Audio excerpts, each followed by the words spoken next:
And we had 15 minutes to drive through this game reserve as the sun was going down, past zebras and elephants. Rhinos.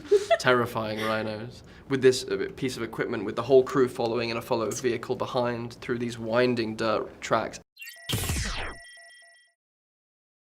How you guys doing? Pretty good, man. Man, talk about going on an incredible journey. This is like an adventure film. Was it an adventure making it? It was, and it was quick. It was an adventure. Yeah. We went to Africa. We went to Africa. Yeah. And we only had 7 weeks, so it felt like every day we were kind of traveling through the cosmos very, very quickly because we had to cover so much ground because their lives were so remarkable. And how do you squeeze such a huge life into, you know, a 2-hour film, but also, you know, a 7-week shoot is not a lot of time. But, you know, Andy was a real an optimist and a catalyst, and he really got it all done. No, it seemed like it was a lot of fun while you guys were making it, but it is based off of a true story. And to add to that, it's based off of a story that Andy, the director, had a personal connection to as well. Yeah. Yeah. Well, it was the producer, Jonathan. He's our child, essentially. Yeah. But yeah, no, it was a very special experience for that reason, and very, very eye-opening and inspiring. Now, what would you say was your biggest challenge? Because you're sort of doing like this, it's not like a total physical transformation, but nonetheless it is a physical transformation that you're delivering on screen.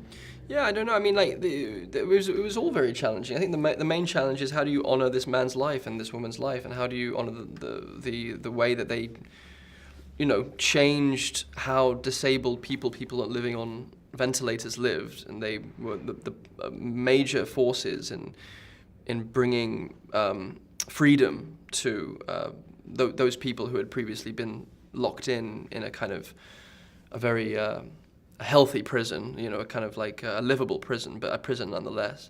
And the risks that they took because of that. That was the main challenge, was going, well, how do you honor such a remarkable life?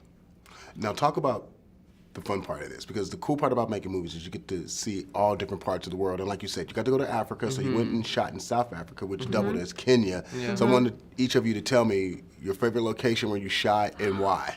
Oh my God, all of them. It was a very surreal 3 weeks. It was like every day. I don't know how they even found the locations, but every day there was a sunset. It was a dream. And it was a dream. And everything was, it was just incredible. The ticks were interesting.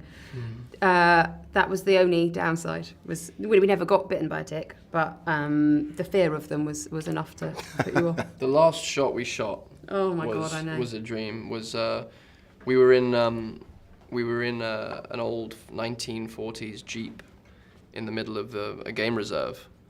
Yeah, it was a game reserve. And Bob Richardson, our DP, our genius DP, just loaded up his camera to the back of this old Jeep. And we had 15 minutes to drive through this game reserve as the sun was going down, past zebras and elephants. Rhinos.